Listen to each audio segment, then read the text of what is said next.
Well, hello, everybody. Welcome back after a summer hiatus of about a month or so. We didn't take a vacation, unfortunately. We were both working ourselves to death, so show didn't happen for about a month. Apologies for that, guys, but you know how life is. Sometimes just the day-to-day stuff takes priority, and goofy podcasts about reptiles take a back seat. But we're here now. That's all that counts. I hope you guys enjoy the Sometimes podcast, because that's probably what it'll always be. I'll always keep you guessing on when the next show is. This is episode 11, and it is August 3rd, 2026. And Rafi, my co-host, is here, aka Doc. And tonight we're going to talk about what the market's been doing in 2026, thoughts on where we think it might be going from our perspectives, older breeder versus newer breeder. And then multi-species keeping and breeding. Is that a trend? Is that something that's going to stick around? I don't know. We'll give our opinions. It don't matter. You guys take it, enjoy it, and leave some snarky comments in the chat, and we'll post them. Rafi, good evening. How you doing, buddy? What's going on, guys? So I was just cleaning rodents, feeding the animals. Yesterday, I finished in the morning putting away the animals after the show to quarantine them. Last weekend, I was at the SCRE, which is always a great time. It's a good chance that I have to talk to friends that I usually. Hey, that's awesome. That's right. We're international, folks. That's right. Our viewership spans the globe. All six people. I was gonna say that was one of my relatives, but it's not. But that's awesome. So I was at the show, the SCRE, this weekend. Met my friends. Had a really great time. Great food. We always have a good dinner on Saturday. Yeah. Meeting the folks. Vented with Andre from Chimera. Really good friend. Really nice laughs. So it was cool.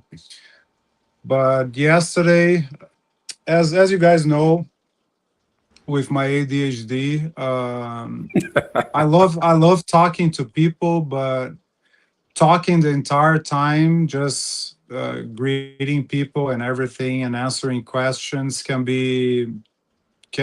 put a toll on you. So I was mentally exhausted yesterday. So I went to bed at 8, which never happens.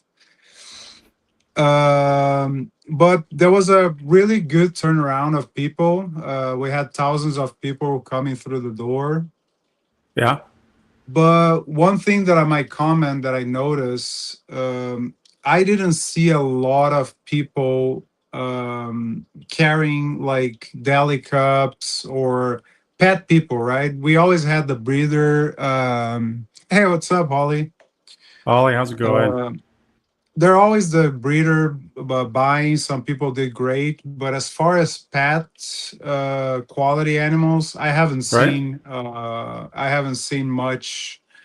There was a lot of merchandising and different stuff, 3D printed. People were buying plants, supplies, as always. But talking to other breeders, it shows a little bit of how the economy is, right? Gas prices are high, inflation is high, so shows that people don't have the disposable income to buy pets. Of course, some people did buy pets. I saw some people with lizards, frogs, a couple of people or a few people with ball pythons. But looking at the deli cups was always like a $50 or a $70 animal. Right. So that shows truly how the economy is right now. I sold 4 animals, nothing great. some lower end animals, which I was very happy. So I could Yeah. get rid of some. So Uh, do you think breeders are paying for their trips on the shows right now, or do you think they're heading home with a loss, but they're enjoying the time with their friends? with a lot, that's what I tell people. I take shows. It is an outlet for sale, and of course, you want to make money, right? And you want to at least make your money back. Right. But I think it's more of meeting friends and exposure than anything else. I bet that a lot of guys made money. It's always a luck of the drawn, right? Like you have to have, especially for breeders. So two things that counts a lot. No, I would say three things. How your setup is. You have to have a really nice setup, clean, good lighting, because that shows your animals. The location where your booth is. So if your booth is like in one Yeah. of the against one of the walls, or if it's hidden by another booth, that will count too. And you have to be lucky to have what somebody else might be looking for. So you cannot have everything. Yeah. Well, Choke Artist has an Uh, important question. How tall is Bob Vu in real life? I'm thinking five Bob seven. Bob is I don't know, like but probably, of course, he's less than 6 feet. He's a short guy. And one guy that I was actually impressed was Emilio from Villarino Reptiles. Yeah. That dude is very tall. That dude is very tall. It's kind of deceiving because you see people sitting down, right? So Right. I knew he was not short, but it was actually he's probably like 6'4", 5. No kidding. Yeah, no, he's a very tall guy. Yeah. All right. Big dude. Um, but the amazing animals, like people brought like some fire to the show. But what I noticed too, just like me, a lot of the breeders didn't have a lot of 2026. Is it 5'4"? Okay.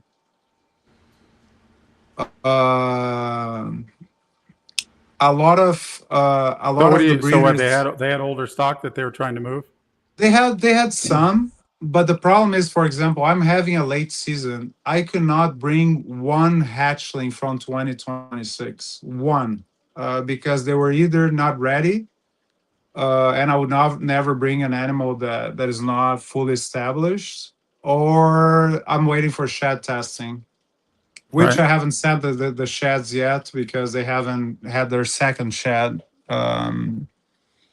So that's that. So mostly I had to buy two new displays. You have different sizes for the ARS. You have 5, 4, 3, and twos. Maybe they have ones, but I don't see the point of you having like three animals in the whole full display. So Right. I had to buy three spaces,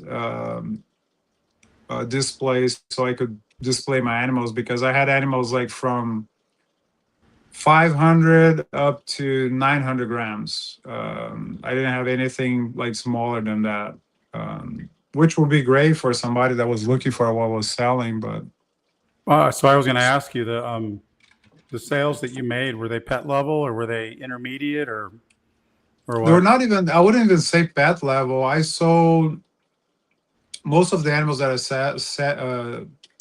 sold were hats. So I had some female Okay. hats, I had some male hats, but they were in the range of $100 to $200, so nothing big. Okay. And but I was happy. So So I'm gonna start putting all of the animals, since I didn't have, and I put three already on Morph Market auction. So from now on, everything that doesn't sell before they move from the hatchling tubs to the 10 series, I'm gonna put it on auction, because that you have to have that turnover of animals, because now the hatchlings are coming and I need the right. space. So whatever doesn't sell, I'm gonna start. I'm not gonna be holding and just praying that they sell or anything like that. So I have probably from the 300 that I hatched last year, I probably have still 40 animals I gotcha. that I want to move. So let's talk about market a little bit. You started vending shows how many years ago? Probably last year. Oh, last year. No, Okay. 2 years, not last All year. right. Two last years So, was 2025. so you think maybe close to a dozen shows, half a dozen shows? What kind of data are we working with? Like 8 shows. 8 shows? Okay. All right. So comparing the first few shows you went to vend against the last few, I mean, what are you seeing as a difference? It sounded like earlier you were talking about there's more like reptile adjacent stuff. There's more The, things, the, the, right? there always has been things. So like you have the big stores that bring all the supplies. So they bring Right? fish tanks, they bring terrariums, they bring branches, they bring deli cups, whatever you can think of, or even enclosures, racks. And then you have people that will bring knickknacks and Right. crochet reptiles and stuffies and everything. Usually, the guys that do really good right now are the jumping spiders, for example, because they are Yeah. cheap to buy and the margins are high. So they'll sell a jumping spider for like $50, and then they sell the enclosure for like $100. That probably cost them $20, and then they sell the whole set for 150. Yeah, well, And I tell you what, the cost to bring a jumping spider to breeding age is about 12 flies. I have no clue. Like Yeah, I'd I'm say not around versed there. on, and they're very prolific too. So Yeah, you can, you get I don't know how hundreds of they jumping find. spiders per egg sac. So they eat each other, but in the end, like I think you separate them. If I'm not mistaken, I don't know which age you separate them. But it's a Yeah, process too. You have to enjoy it. There were people with lizards different than the guy next to me. He had uramastics. He had um, yellow Ackies, which was pretty cool. The yellow Ackies, and right. then he had some sort of skinks. I don't know what they were. Very small skinks, and he sold a few too, but not major. What else did I see? Of course, a lot of ball pythons. I bought actually. I bought a pet. What is it? Was it Pueblan? No, it's not a Pueblan. It's a milk snake. It's a Nelson. I bought an albino Nelson for my wife. Okay. Uh, from Nixon. Because that's one of the things too. You have to be careful. It shows is who you're buying from. I wanted to buy Oh a yeah, of course. Mexican black king snake, and there were some people like my wife. Oh, I found it. I said I would not. I would not buy from these guys. A lot of people flip these animals. So usually Bob's show is Hmm. very clean and you don't see a lot of it. But some people when you see too many variety, too much variety, it's probably not very good because he Right. probably flipped those animals. I What got you. else? But the show was much bigger this time because he got like an extra section of the convention, so was really big. Snake Discovery, of course, was there, so brought a lot of people in. But again, how many people from the Snake Discovery crowd buy actually animals?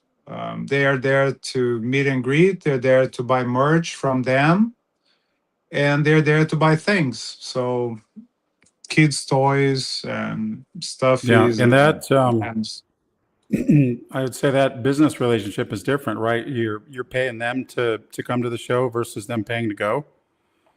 So Exactly. yeah, They we'd got have to. paid I'd be to curious to come see to what the if there was a cost benefit analysis done on that. I'm sure there's people. I mean, they bring a lot of people, so I'm sure that there are people that end up buying a reptile because they came to see snake discovery. and I mean, and to me is, as I said, it's luck of the draw.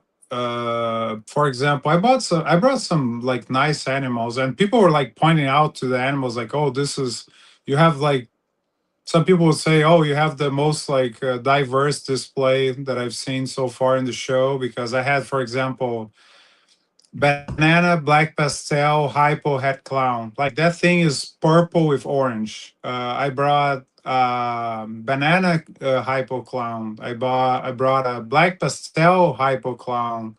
I had some Nialis stuff. I had some DG stuff. I had, wait, if I hold on a second. I thought you said you were diverse. hmm? I thought you On the said you ball were python. diverse. That's all. That's all ball pythons. On the ball python rain. Yeah, that's the leak of the draw. You leak the card, and you have to choose which one has been leaked or not, and they have to be Pokemon cards. Oh, that was a big thing too. Pokemon cards. People like were talking, and they were selling Pokemon cards. My kids start buying Pokemon cards. I said stop. Holly, you have So, bananas. I don't know why you're saying that. That's very hypocritical. I don't know. You're like a closet banana lover. All this hate publicly on bananas, but she's got bananas in her collection dude, that she bought on banana, purpose. Like they banana, weren't like banana. gifts to her or anything. She went and intentionally bought them. She probably wants everybody to get rid of their bananas so she can. What? What did you say? Your what? My banangolin. Oh, I thought I heard something else. Yeah, it's my hybrid, right? Royal Angolan Angry Ball banana. She's like lavender and green, and yeah, she doesn't even look like a banana. And Holly claims she only has two bananas. We, I mean, we know different. I mean, she's got a lot more than two bananas. If you guys want some good banana ball pythons, go see Holly. We're freezing up. Holly, that might be you. I hope. Anyway, hey, so since we got a bunch of people in the chat, let's go ahead and give a few shout outs. Oh, Todd says we're freezing up too. I don't know what to do, man. I don't know what to tell you. We're looking good on this end. Maybe catch us on the replay. Send you his address if you guys want to show up there. Actually, actually, this time I haven't brought any shirt to the show because I left one table for my kids to sell their stuff. And the kids did better than you did. 100%. That's right. So I did a little. My kids made $600 between the 2 days. No, so they paid for the trip. No, I gave the money to them. Yeah, you didn't tax them on anything. You're like, hey, No, what I $600. did, what That's I gross did was, sales, right? That's not revenue. You gotta take off the food. You got to take off all your overhead, and then you got to so set what I aside did, taxes. I did exactly that. So what I did, I gave them the first haven't bought.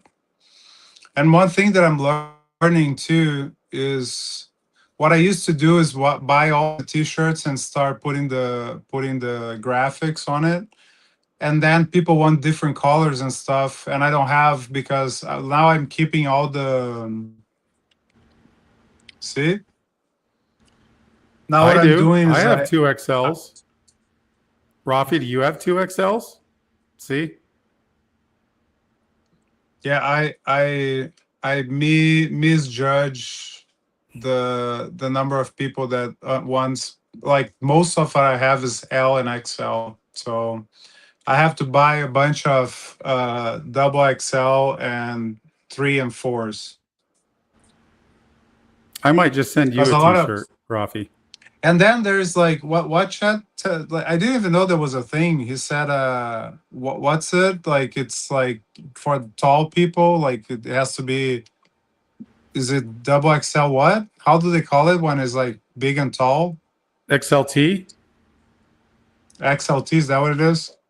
Yeah, extra large tall. Like this guy, Obsidian Kings, he's got to be like, how tall are you, buddy? JT. Look at this. Look at this. You ready? You ready, Rafi? Yes. Look at that.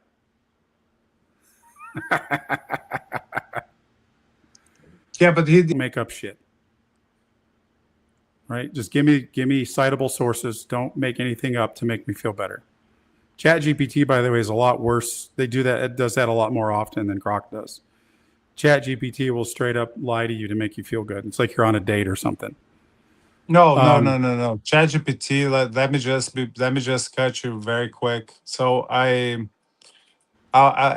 as a parent of a teenage girl, like I was asking like for some advice from ChatGPT, like on how to how to talk to her, see if something would work. And then do you know what ChatGPT told me? From a parent to another. I was like, what are you talking about? Like from a parent to another. And I said, like, you're not a parent. Why are you talking about? Oh, I'm just trying to look more personable. It's like I didn't ask you for that. No, Rafi, ChatGPT is probably parents to more children than just about anybody else nowadays. That's So true. yeah, so don't throw that advice out. They're parenting probably millions of kids right now, or that is parenting, Yeah. whatever it is. Just singular AI. But anyway, for 2026, ball pythons still reign supreme, number one reptile in the reptile hobby, followed by leopard geckos. Cresties have overtaken bearded dragons. It is official, folks. The bearded dragon has been dethroned from whatever throne it had been sitting on that was above the crested geckos. Crested And geckos are now doing better than bearded dragons in terms of total sales. and to be Um, honest, at the show, I didn't have a lot of time to be going like to from booth to booth. Like since right, the only time that I had was prior to the show. And I didn't see a lot of bearded dragons. Used to see like some breeders, and I didn't even see leopard geckos. I saw more crasties. Of course, Flawless Exotics was there, so they had like a killer crasty display, but I haven't right. seen a lot.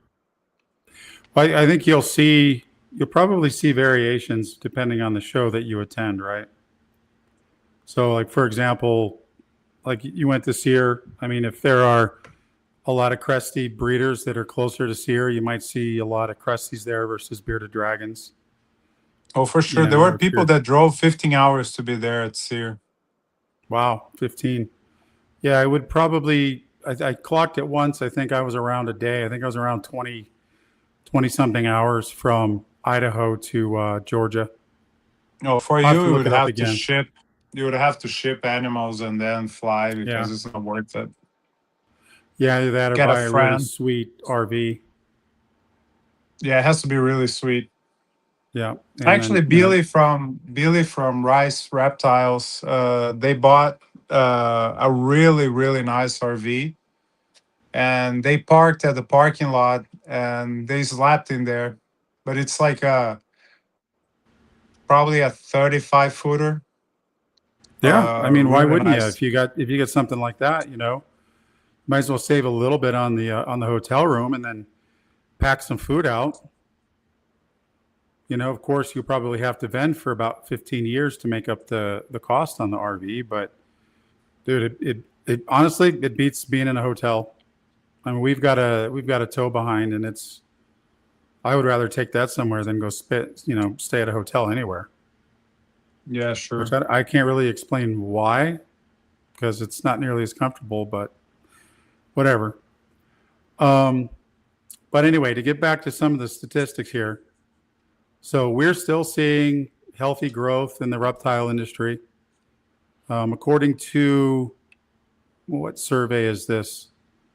The Worldwide Reptile Super Survey,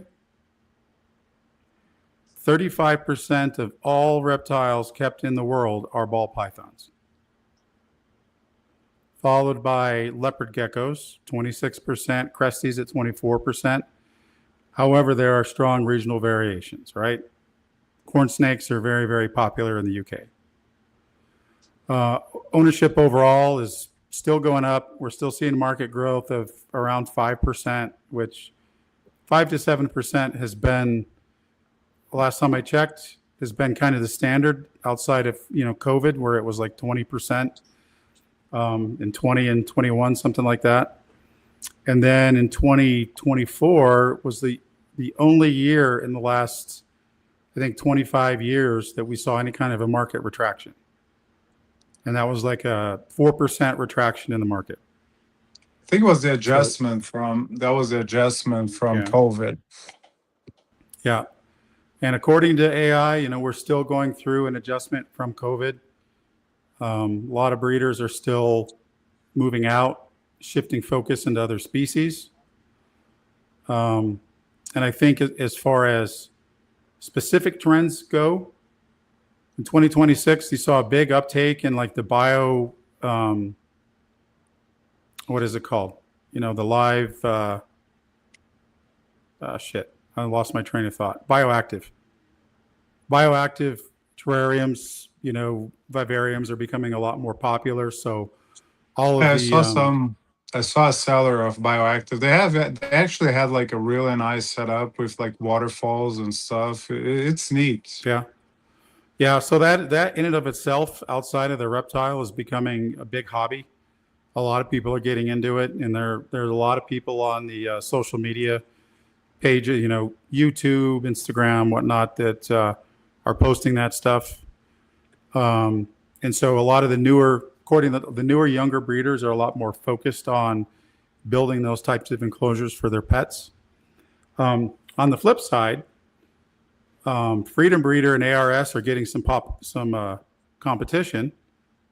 So high-end reptile racks are becoming more popular. There are a lot more producers or manufacturers of those racks coming to market. So ARS and Freedom Breeder are going to have to pay some attention to that. And the other thing that has seen a huge uptake is UVB bulbs. The UVB bulb has become very, very popular. Let's see. Now, they're ranked in husbandry equipment, so they don't have like their own market analysis. But the husbandry equipment market is predicted to be a $2 billion plus market within the next 2 years.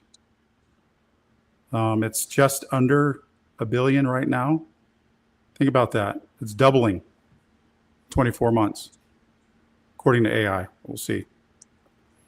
We'll see how many other wars we get into between then and now, and that'll derail the economy. Who knows? As I told you, species that are gaining in popularity. Ball pythons still rank supreme, but the crested geckos look like they're the biggest gainers there. Leopard geckos have been pretty consistent.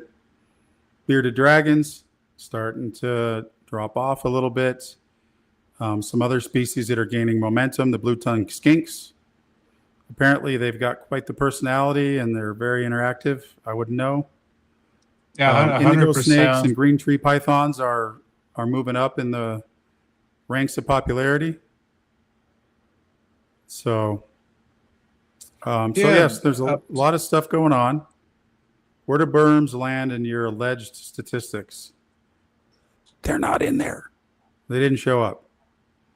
But we all know berms have always been the Newfoundland of the reptile industry. Not everybody can have one because they get so big. But my first python was a berm. That was probably 2000. And they're great. The problem is a berm is not for everybody. And to me, selling berms takes a lot of, you have to put a lot of thoughts on how much you're going to produce and who you're going to sell to. Like, I don't want to see like berms in like pet owners' hands, to be honest, Yeah. because they get the thrill of having a giant animal and then they cannot care for it properly. Like, I would not have a berm, like a female berm on a 8 foot enclosure. Like, that's too small. Yeah. So I love retics too, but I can't get myself to get a retic because it takes a lot of space. Even the Well, that's why super you get a dwarfs, super dwarf. but even the super dwarfs, they require space. Like, you can't put in a 4 foot enclosure. Like, when they're adults, like that's a shame. As far as pet goes, right? You see that guy from Jay from prehistoric pets, and you see those retics in those boxes that can barely move. Yeah. So I I Yeah. I've I got, think that they're great, but as far as like, I think Travs is doing a good job, like with the super dwarfs and hybrids and all of that. So well, I told you already, I went through an evolution in my, I guess you want to call it my breeding um, beliefs, right? I don't want to have tons of snakes and racks because then it turns into cleaning racks. You're not seeing the snakes, you're not enjoying the snakes. So I wanted to have a smaller collection with higher end snakes, and that's just an economic thing where I can interact with the snakes, and not all of each snake is morph driven. I want to have some snakes that I can keep for decades, and be like, hey, she gave me 15 clutches, in the 18 or 25 years I had her or whatever. You know, I like the locality stuff, which is ironic because I absolutely love the hybrid stuff as well. So I've shifted to I'm starting to reduce my emphasis on ball pythons, to just one good project, and then moving more towards the other species of snakes that don't have morphs, and I can put them in bigger enclosures and I can enjoy them. And the snakes that I've got in my enclosures now, I am so glad I did that. I absolutely love it. I've got the big Angolan girl down here in a 6 foot enclosure. She uses every bit of it. I've got the subadults up in here, right? These are in 2x2s right now.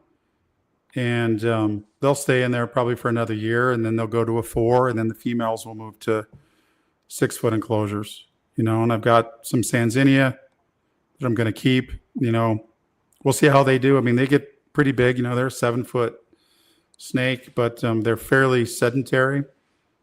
So a lot of guys keep them in 4 foot enclosures, but we'll see what they do and how active they are. But that's what makes it enjoyable for me. I mean, I love the genetic, projects for the ball pythons. I think they're a lot of fun, right? yeah, the only thing that market wise, that when you're talking about localities and all of that, for example, Dumeril's boas are great, right? The but the problem is they had this, and one of the guys that was pushing them was Jason from Jason Exotics, and they look good, they look great, but you saw this, and now you don't see as many because a lot of people start producing, and everybody Yeah. has the same thing, right? So that's the beauty of morphs. Like, not everybody is gonna have, even though they're the same species, not everybody is gonna have like the combination of morphs that you have.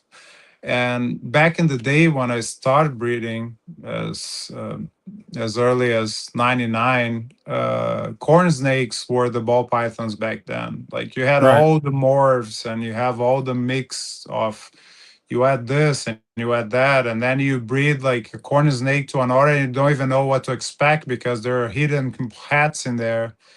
And that's what's happening with ball pythons too. Like, a lot of these animals being sold as hats, sometimes they are pause hats, and you keep like breeding this with that, and you Right. get variety. So that's what I like about ball pythons. It's like it's No, always I think that will Christmas. always keep them at or near number one because there is, I mean, it is like having multi species almost. It fits that, right? It's that same dopamine hit, but it's all in one species. So, yeah, I mean, by far, my ball pythons are like the most beautiful snakes I own. But I will say this, and people can hate me for it if they want. They have the worst personalities of all the snakes I have. And I don't mean that like they're aggressive or anything like that. Ball pythons aren't aggressive. They are not engaging in general. I think I have two snakes that would do well in an enclosure. The rest of them, they do not want to interact with me. And I don't know if I would say that like any snake wants to, but I would say that the other species like the Angolans and the dwarf berms, I think they enjoy coming out of their enclosures because it is hard as hell to get them back in. So I know that when I take them out, I mean, we got 30 minutes where it's playtime and I have to be engaged with them. So I got to make sure I schedule that. And the retics are the same way. The Karampas are actually a little bit more interested in coming out for playtime than the other dwarfs that I've got. But the How other is dwarfs, once I get them out, they're very, very curious. You know, how is the personality of the super dwarf berms? Is the same as the um, berms, or so the Pragashy, the dwarf berms, I have three pure girls and I have one 50%. And the three pure girls are very, very um, they love to come out, it seems. I open the enclosure. I have one still in the tub. I open the enclosures. They come out immediately. And it's hard to get them back in, right? Because they, you put the head in and then the body gets halfway in and the head's popping back out. And so you're playing, you're jockeying the snake around because that's what they do. They want to stay out. Like I will put the big girl as in she's exactly 6 feet. I put her on the 6-foot table over here and she loves to hang out there.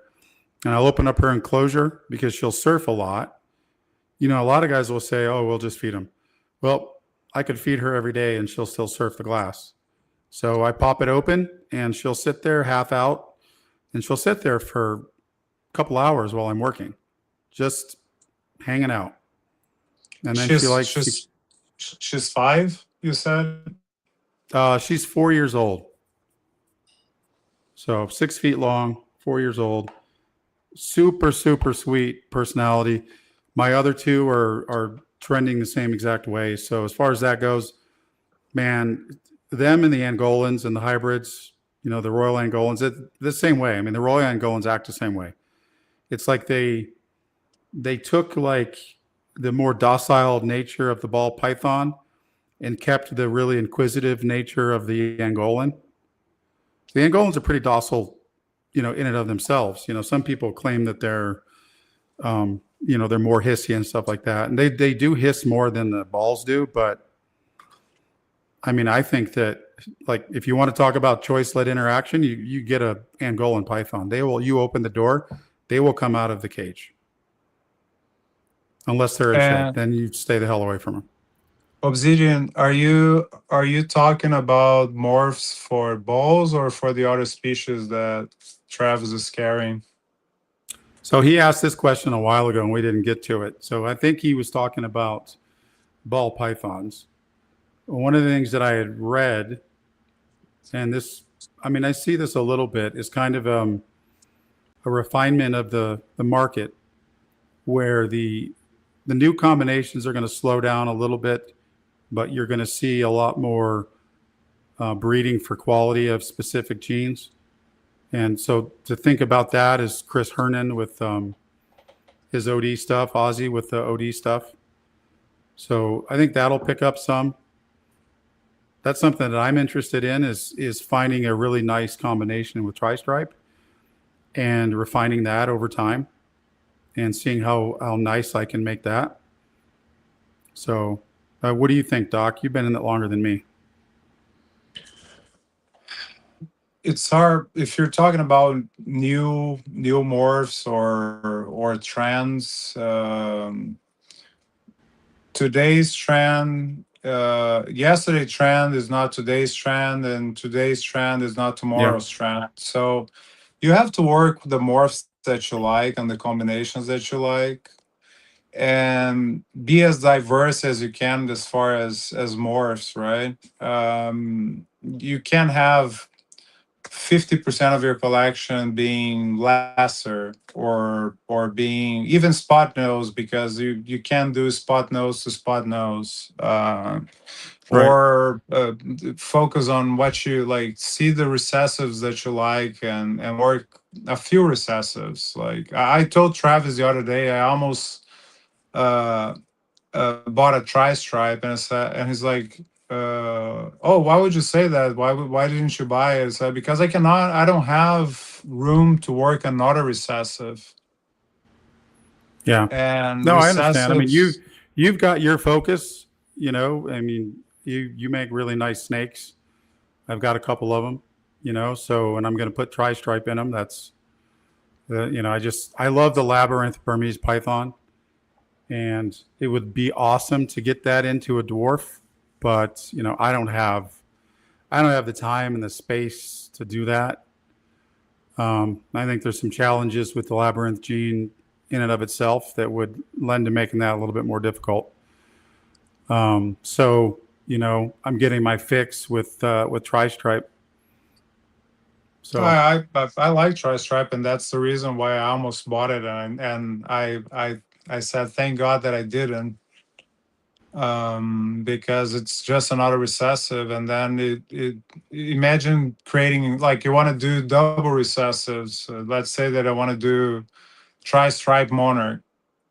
I cannot do tri-stripe monarch clown, because clown doesn't do anything, doesn't do much with tri-stripe. So no, it really is a very boring clown when you do that. I would have to work only tri-stripe with Monarch, and then the other in complete dominance, and it would look Right, cool, but it would take me. My goal is to always match the recessives that I have. Right, I work them separately, and then you can interchange, and you can mix it up, right. like clown pied or monarch pieds or whatever, like clown hypos and then clown DG hypo. And I have very few exantic, which is the MJ line. I have one animal that is TSK that I wanted to put to monarch, but I don't work a lot of exantic, for example, because to me it's hard to, as I mentioned before, it's hard to change the color of newspaper. So you have to work with pattern, right? Yeah, They look great, black and white snakes. They look awesome, but like ADC, what they're calling the Xanthe DG clown. But you can only change pattern. You can't do much. For example, nobody showed me so far anything with monsoon that was good besides color. And that's what I mentioned. Like, people's like, it's very hard to change, because what end up doing is mudding up the snake and disappearing the pattern. For example, you add pastel or you add stranger, it just screws up the pattern. And then, like, right. what are you gonna do from there? And it's very limiting. So I like very busy pattern snakes and a lot of color and contrast. So Yeah, that's what so I'm aiming I'm the for. same way. There's certain patterns that I really like.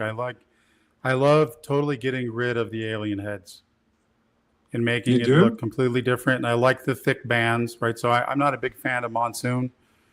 Leopard, I mean, I love leopard, you know, and I would probably put leopard in everything if I have my way. You know, spot nose and leopard, I think, look super nice together. Spot nose leopard tri-stripe is just phenomenal to me. I've seen some incredible examples of that. But I also want to put a lot of color in it.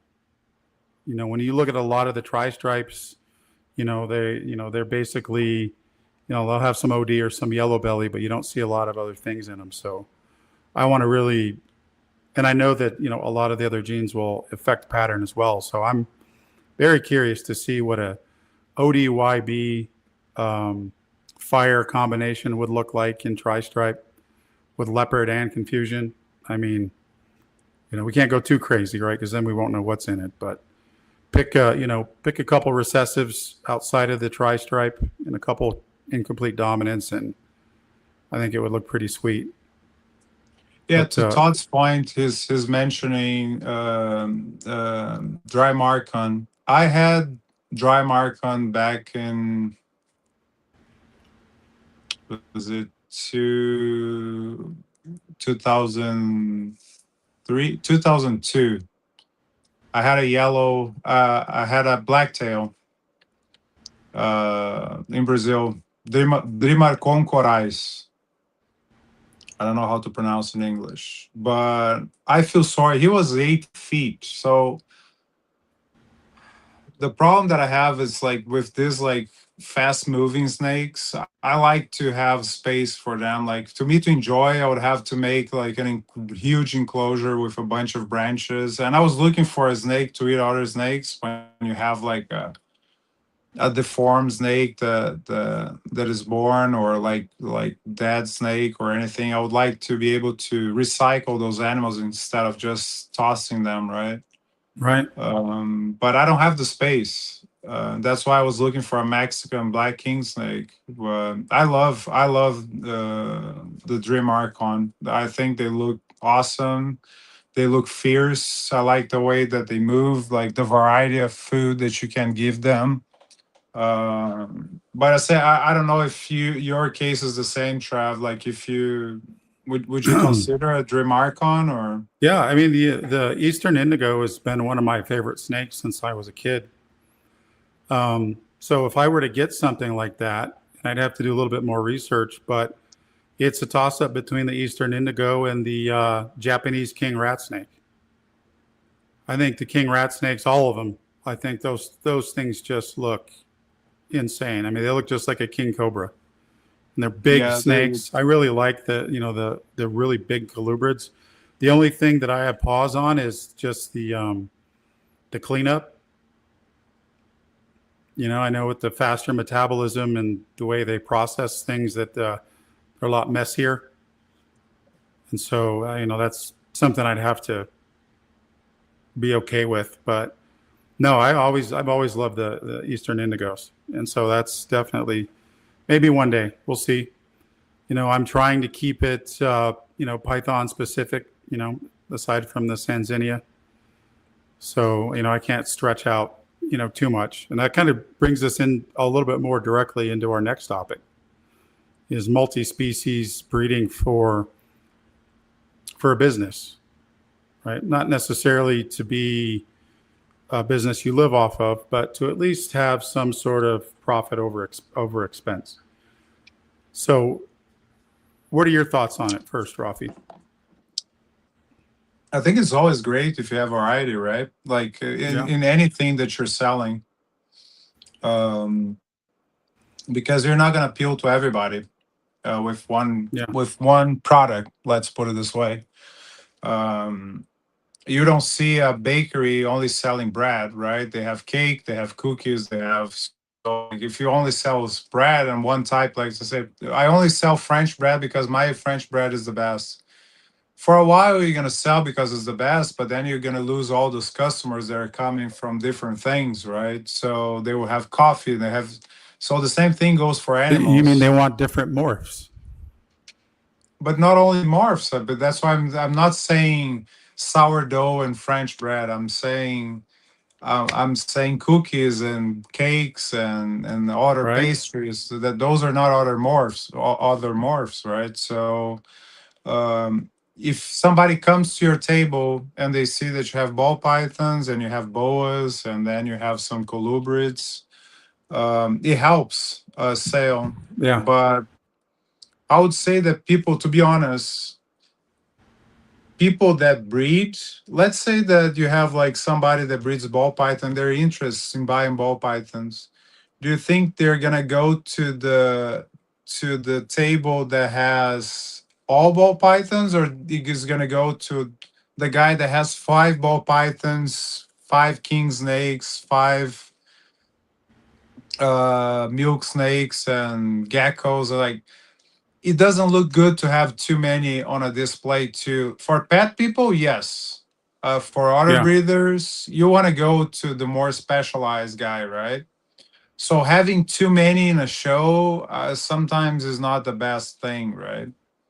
Yeah, no, Uh, I would agree with that. I think that you gotta, if you're a multi-species breeder, you should probably pick your top 2 or 3 to take to shows, and not try unless to bring you a representation of everything that you've got.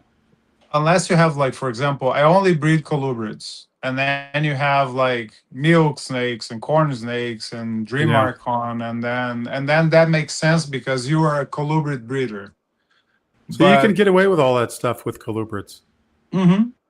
Yeah, not And so much with the pythons. most of the colubrid guys, they do not breed other.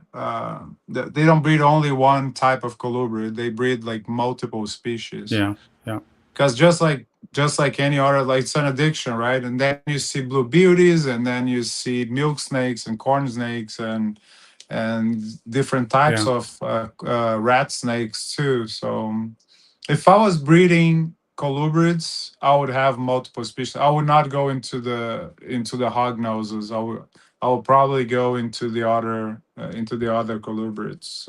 yeah, yeah. No, I can hear you there. And as far as well, I answer JT's question.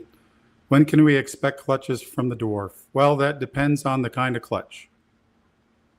If you're talking about pure prog shy, I don't know. I got I got 3 females and no males, and I'm really, really hoping that the eggs that are in somebody's incubator right now that are due to hatch around well, in about 10 days. I really hope there's a male or 2 in there for me, because if there is, man, that's the best Christmas present ever right there. Then I'm off to the races, and as soon as that first male is up and going, then I've got a female. She's ready. She's probably I been could ready for 2 years. I could swear the that when you went and picked those up, like, one was a male. Okay, No, so 2 females. yeah. So I've got 3 prog shy females, and I had 2 half prog shy females. I gave one on a breeding loan. That's Beelzebub. That's the demon snake. I couldn't. I didn't feel right posting her for sale for somebody else to take, and I didn't want to keep her in my collection. So I found a happy medium with somebody local that's crazy enough to take her, and he's already scared to death of her, and he's got a bunch of mainland berms. So She's that bad? this snake is very special, too special for me. Because one of the things that I want to do is breed for personality. I don't think that a lot of breeders pay enough attention to that. Right? It's all about looks and everything like that. So, like for the Angolans, I've got one male that is like really, really gregarious, and so I'm going to put him to my least gregarious female, and then select out the hatchlings that are the most gregarious. Because you don't really have morphs. In the Angolans, you can line breed for some things here and there. Like I like the lighter colors. Most of my Angolans are southern, so they're a lighter color anyway. So I don't have to worry about that. So I can make the sweetest snakes on the planet. So yeah, so that's kind of where we're at on that one, JT. Stick around. We'll see what happens, but I'm not trading any Pragashy for ball pythons. I will say that. One thing that I saw that was pretty cool at the show was exantic black-headed pythons. Yeah. But what I liked even better than that was the Swiss line of the black-headed pythons, which was Are these the the patternless? the I don't know if there was patternless, but the Swiss line is like really orange. like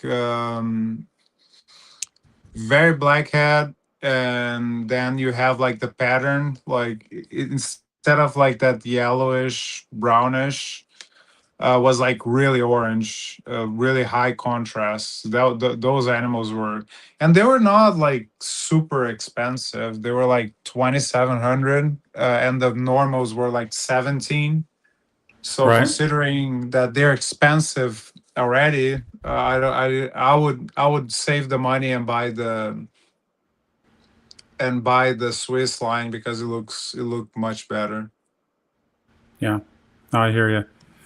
Yeah. And so Todd says multi-species is their intention. I agree, Todd. That's where I'm at. I want to have different, if you will, different business models. You know, each species has a slightly different customer base and a slightly different business model behind it. You know, the dwarf and super dwarf retics, you know, they still have kind of a morph market, no pun intended. And then you've got the locality super dwarfs that the pure localities. So you've got kind of two different things there. Then you know the more rare snakes. Now there are caveats, right? I mean, if I'm buying the dwarf berms, my customer base is a lot smaller because the price is a lot higher. But the upside to that is I can do one clutch a year and you know eventually say 10 eggs. That's 40K. But that goes with any more rare species, right? Yeah. And then if there's interest in the species that you have, you're gonna sell out. Like I would say that Amazon basins, they sell super fast. What's up, Tara? Thanks for And stopping by. I So speaking of the as Amazon basins, that one that you sent me from GS Reptiles, why is that $19,000? it's an adult male, and it has a very Is the high white? there's a very nice diamond line, um, high white diamond line. You see like the very like pronounced diamonds, like white diamonds.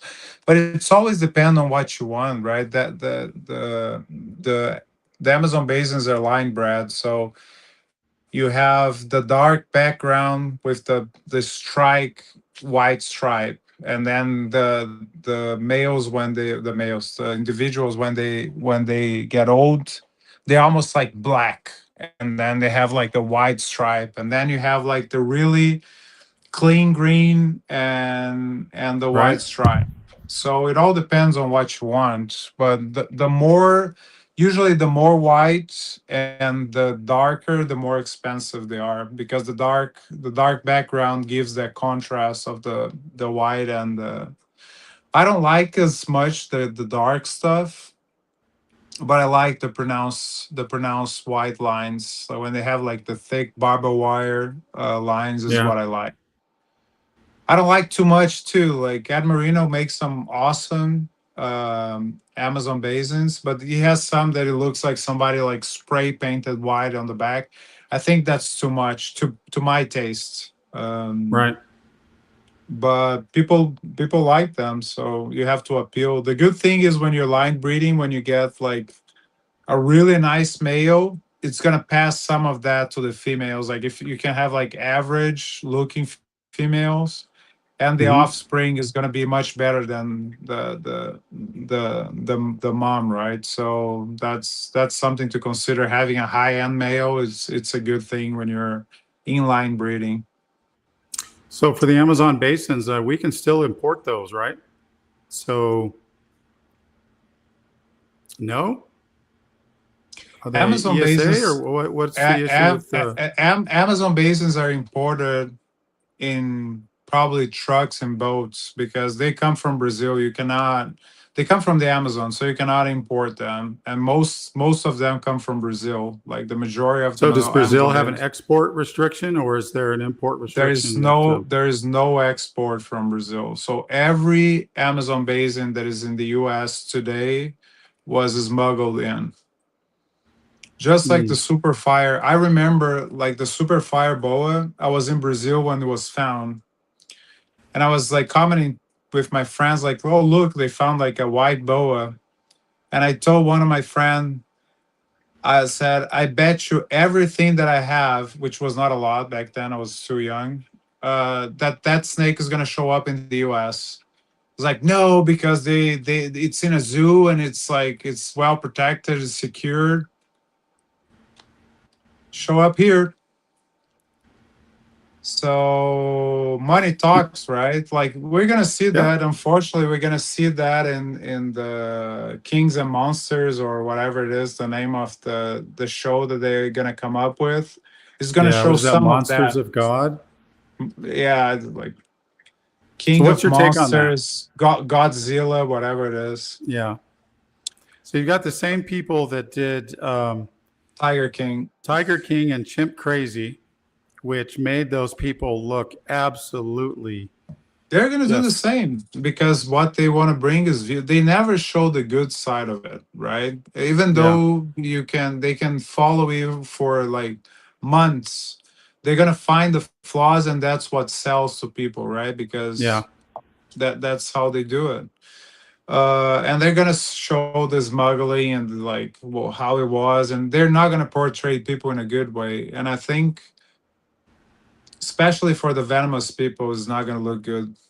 It's not gonna look yeah, good. I agree. And I don't. I maybe think it's not going to maybe be. big. I don't think it's going to be a net positive. It's going to be I, something we have to overcome. I don't think for like pet stuff is going to be detrimental, like ball pythons and boas and anything like that. But I think for big snakes and I don't know what else they're going to show. I don't know if they're going to show lizards and stuff like that. But it's never good.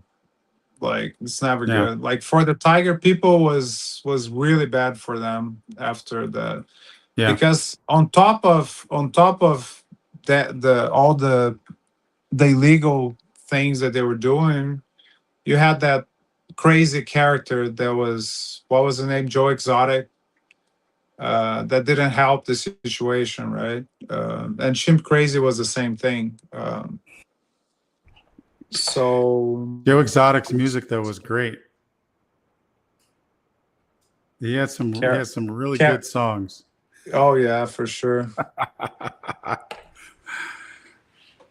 Yeah, so we're going to have to stay buckled up for that one. But I think I'm were you curious to watch. I'm gonna watch it. yeah, yeah, I will too. But looking at social media right now and looking at a lot of the breeders, I think that we are well positioned if that is to come, if that comes out and it really puts down the reptile industry. I think we're well positioned to kind of fight back because we've got a lot of people that really do legitimately care about their animals and they post that content and it's good content. And so I think we'll have enough ammo to push back on that. I hope. Because if you think you can make any business look bad, right? Any Yeah. industry, like think of dogs. You have the puppy mills, and then you have circus, like that has like dogs that perform, and then they are in the bad condition after the show is done, and so you can make a case for anything as long as you have a good lawyer blood. You can make things look good or bad. Yeah. So Yeah. No, I definitely agree with that. So we'll see what happens there. yes, we can make, probably a lot of people are gonna do, but we can make our comments as the show goes, and we'll see. Well, you know what we'll have to do, Rafi, is we'll have to meme it. Oh, After that's the for show sure. comes out, we'll have to meme it together and put up our own content to make fun of it if it's bad. Or maybe they're gonna show like the picture of my bags being smuggled to Mexico on the show. You never know. Oh God, do I still have pictures of you getting arrested at the border? I think I've got them in here somewhere.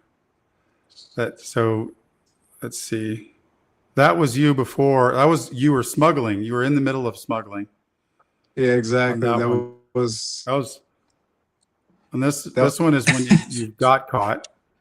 with my droop face. I don't know what happened in there, but my face was drooping. Well, you obviously didn't expect to get caught. So, but you have your logo on the box and on the bags. So, I mean, I had the whole outfit just to blend in, but apparently didn't work very well.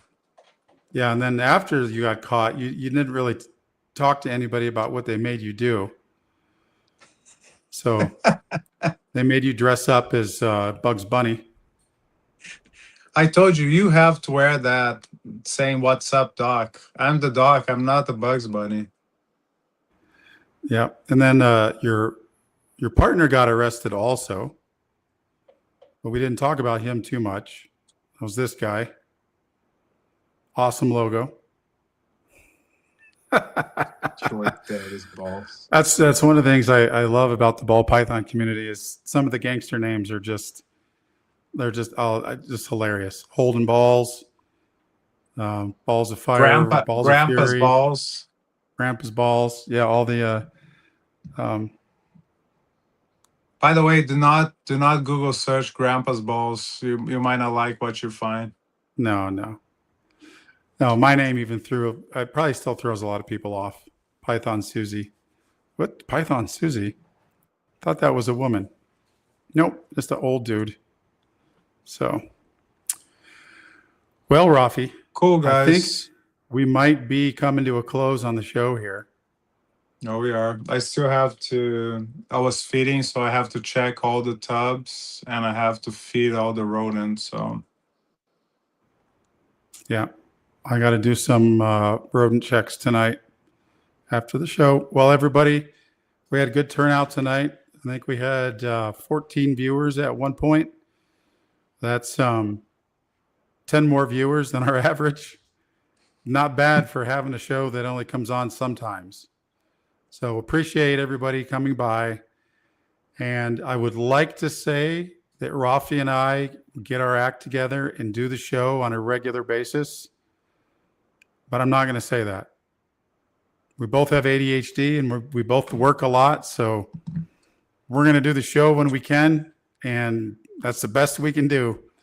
Family it's and just husbandry comes first. yeah, exactly. Priorities, guys. Like to me, is always the animals when it comes to the show and everything. The animals always comes first, Yeah. and so whenever we can. But we appreciate you. Yeah. Just bear with us. I mean, eventually, maybe 5 years from now, we'll get to episode 100. So stick with us. It's a marathon, not a sprint. And we'll see you on the next one. Let's dive down. All right. See you, Bye. everybody.